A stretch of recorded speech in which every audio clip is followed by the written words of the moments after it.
Hello, let's continue our discussion of AMC 12's year 2015 Form B, problem number 25. Last time we have generalized a problem to say that 1 inch there is actually a k value, where k can be any number. And then we have also changed the rotation into theta, where theta can be any degree. And it is more convenient to write this in radians because we're going to be using complex power, which is that e to the complex number power gives us angle rotations. And then we are also generalizing the final destination from 2015 to n, and then in the end, we'll put the 2015 back in there to make sure that we got a good equation to work with. So we wrote the whole thing out, and using the property of the geometric series that's present, we had discovered that one part, the part that's related to k, turns out to be this blue box here, and we also had this part left over. I'd like to make a note that if k equals to 1, as in our problem, this whole thing equals to 0. But they didn't have to make k equals to 1. They could have made k equals to any number, and in that kind of situation, this thing will help. And in the end, this is just merely a number. No matter what you do, you just have a complex number that you have to add to something else. Now, this one, you notice that this index m appears twice. It is not a simple geometric series anymore. We had to do something extra to figure out what this quantity is. So let's call this thing a sum, and then let's recap just a little bit what a geometric series is and how we can get the sum. We need this information in order to find the expression for this sum. So let's head over this way.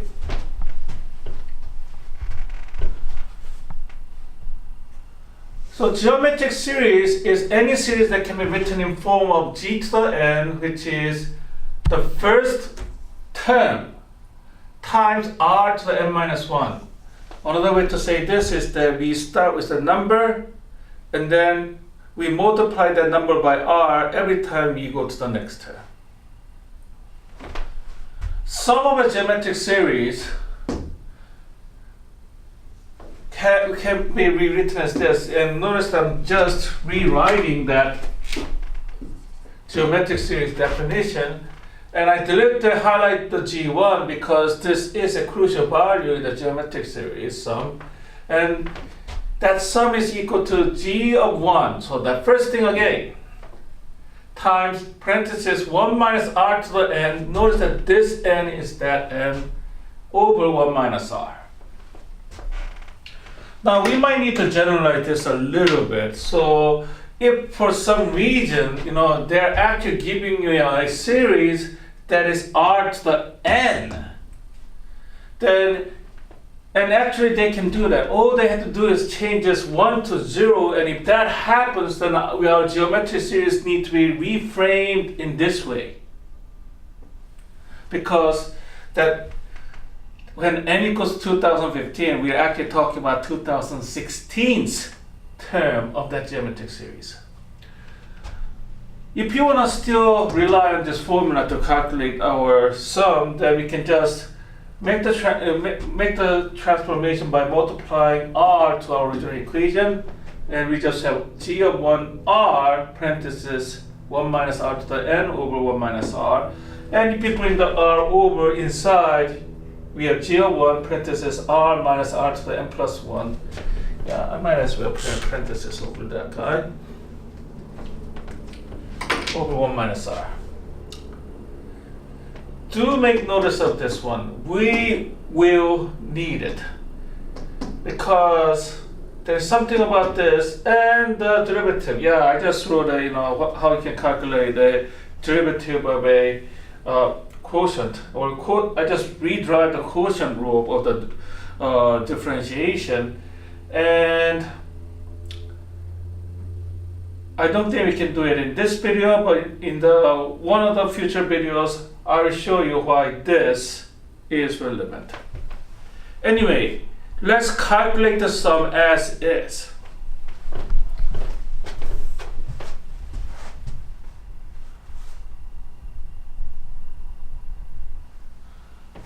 So I rewritten the problem one more time and then just wrote the whole thing out. Yeah, this thing is equal to 1 times e to the I theta to the 0th power plus 2 times this, the first power, 3 times the second power, n minus 1 to the n minus 2 power, all the way to n factor n minus 1 power. Do note that this guy is actually equals to 1 because anything to 0th power, unless you're taking in 0 of that, is equal to 1.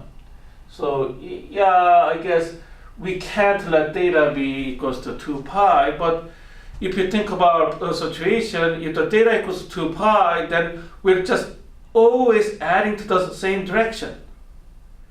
We'll only be doing 1 plus 2 plus 3 plus 4 plus that thing, which is, we already kind of know the answer. That's 2015 times 2016 divided by 2.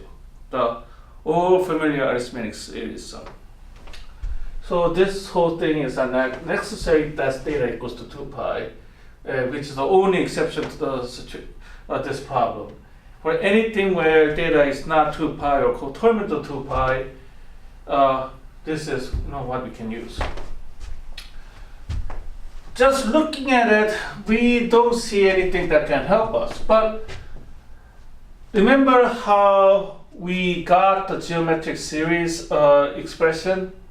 We did that by writing the whole thing out and then multiplying everything by the factor of r and seeing there is a pattern. Let's see if the same tactic can work for this kind of problem, because it does look similar. So I multiplied to the sum e to the I theta again. If I do that, this becomes the first power, 0 to 1, 1 to 2, all the way, and then this guy came from the n minus 2 case, so you have the n minus 2 there. Then n minus 1 became that, and this one became n I theta to the nth power. Let's subtract. Subtracting them, that means that we have 1 minus 2 I theta times the sum that we desire, and it looks like this. So that one just simply drops down.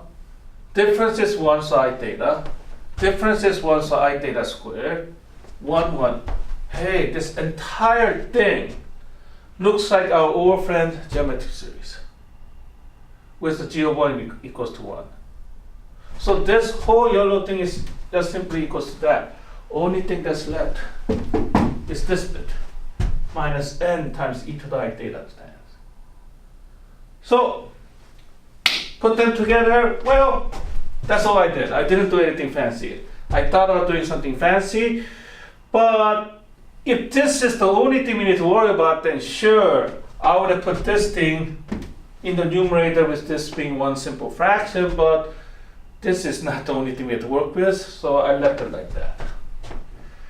And then to get the sum we desire, we need to divide the whole thing by that extraneous thing, and that gives us 1 minus e to the I n theta over 1 minus I theta, the whole thing squared, minus n e I n theta over 1 minus e I theta.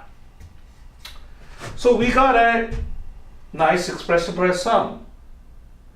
Do note that while this thing, we have lots of e to the I things going around, again, it just is a number. Sure, it will take some multiplications and divisions, but once we change these to the regular complex number, and I hope you guys all remember that e to the I theta equals to cosine theta plus I sine theta. So once we put these guys in, we just have a complex number and this thing squared complex number, complex number, complex number.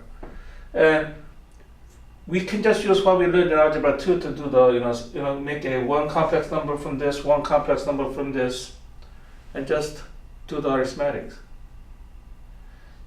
Yeah, it's some work.